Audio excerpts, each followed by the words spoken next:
how is ASL treating you in that sense? How are you liking it here? Nah, ASL has definitely treated me quite well. They welcomed me with open arms.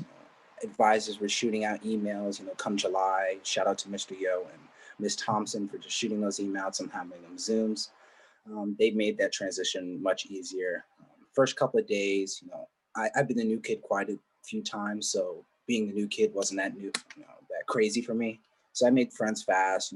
Everybody was super welcoming and super nice, which really helped the transition to a completely different country and culture.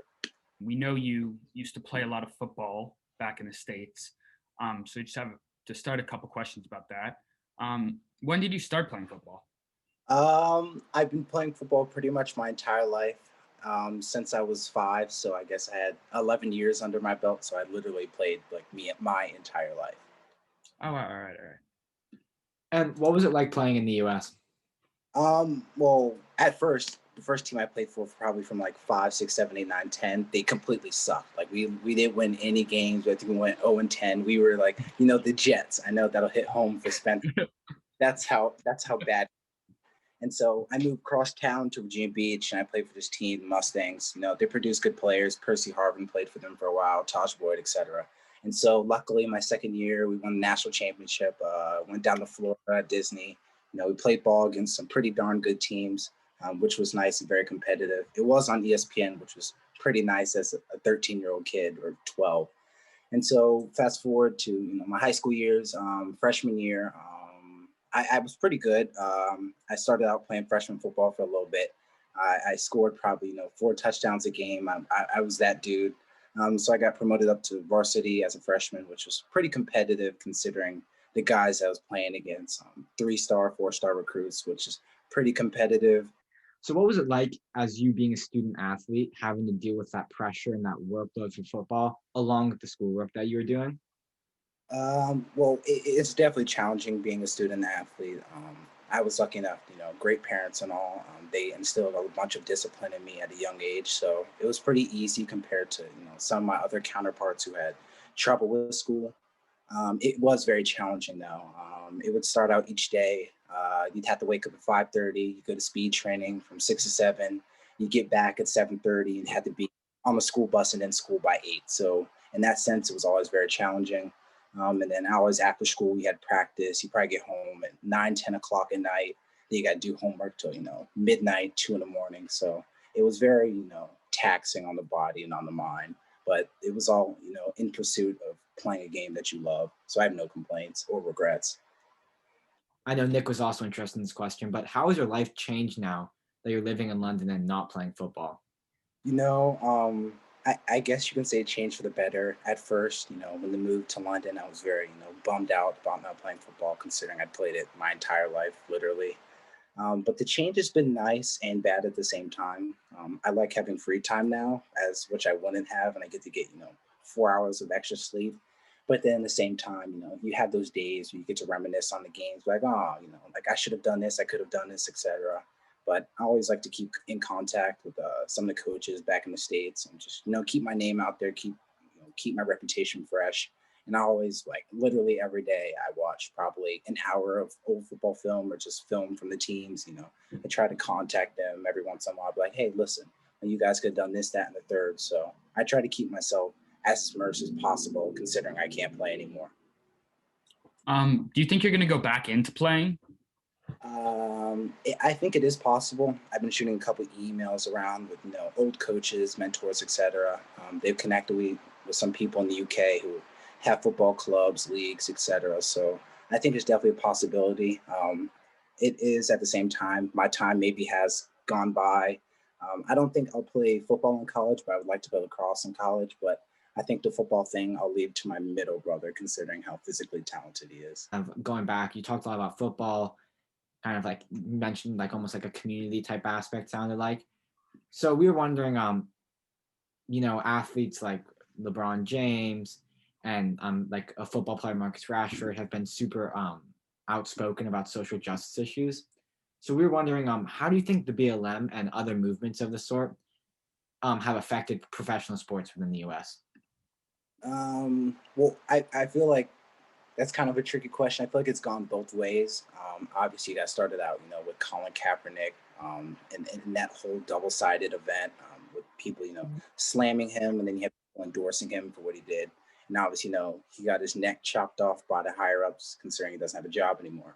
But I think that really initiated the entire, I guess you could say, movement, considering and relating to Black Lives Matter. So everything in that sense, I feel like it's brought unity to all the leagues for the most part.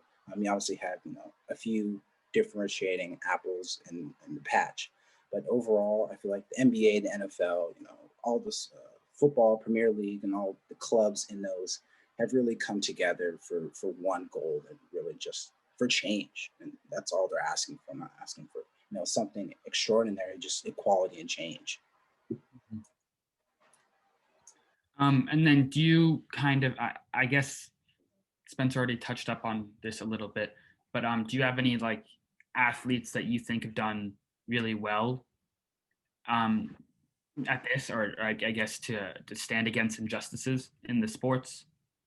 Yeah, obviously, you guys named a few of them. Marcus Rashford is one of the biggest ones I've seen. One of the biggest ones I think is definitely LeBron James. Sometimes he's quiet, obviously, but I feel like with such an icon like LeBron James, and all the power, money, and assets he really has, once he says something, people listen. That's the biggest thing of a celebrity and an icon like that. So one of the players I really highlight, also my favorite player, the best player to ever play the game, just as a side note, but I think he has really done an excellent job when it comes to just advocating for certain rights.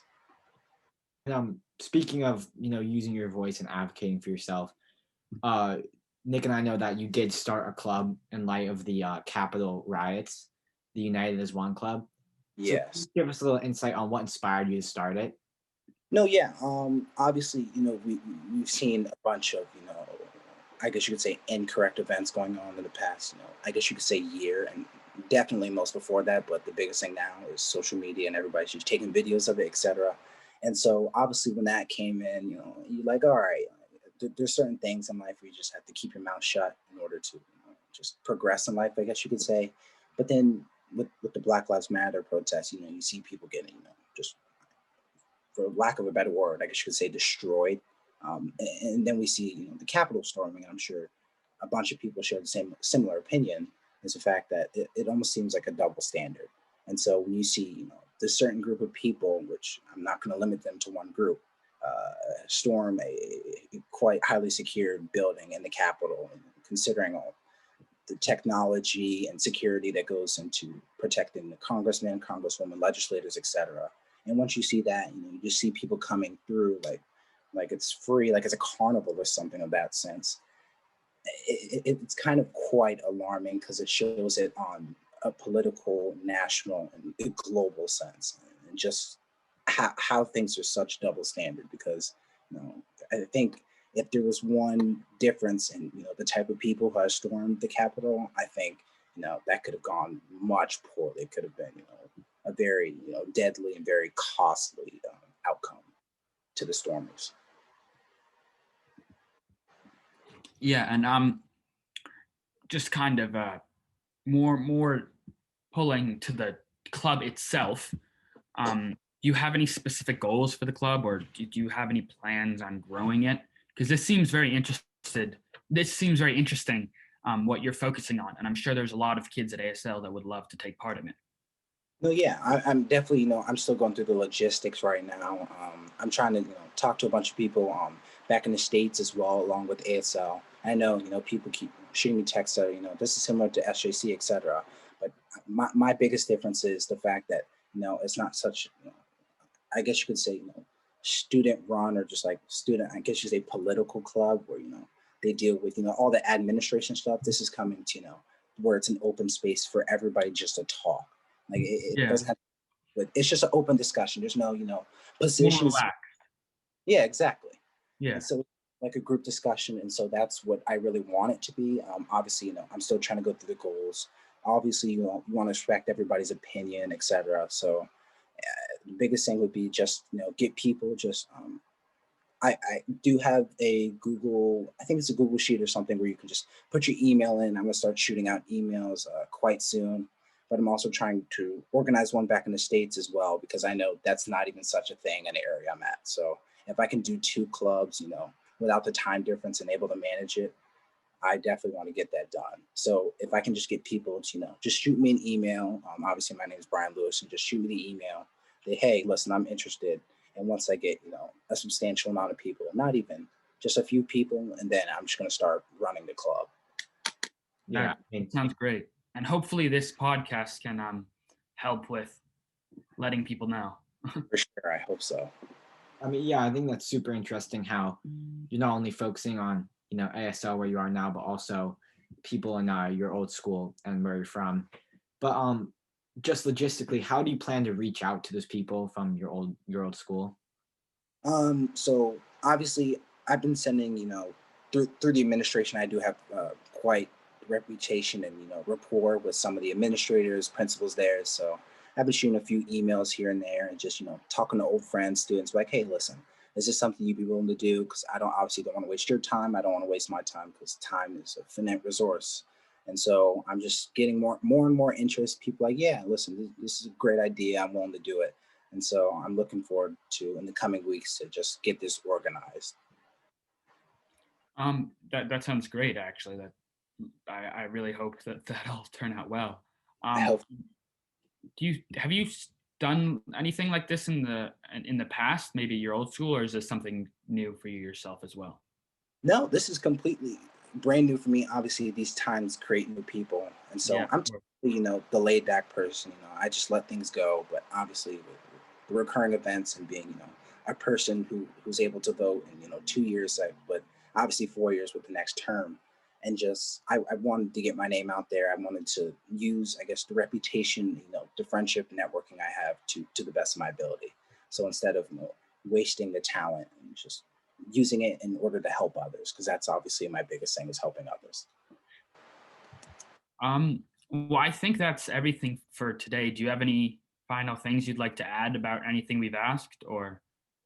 uh I mean, not necessarily. Obviously, the biggest thing is, I hope this, podcast, this meeting with you guys, who you guys are rock stars, by the way, is to get my name out there, just get the club out there, just create some buzz, just so I can get a few people in there. And like you said, this isn't, a debate. This is a discussion. So Yeah, everybody from every single background, I don't really care your ethnicity, your political background, etc. So this is, open to everybody. And that's obviously my biggest thing, is to, respect and understand.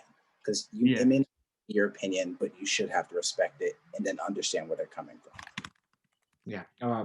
Well, thank you, Brian. It's been a really great first podcast for Nick and I, and we really hope we can help expand your club.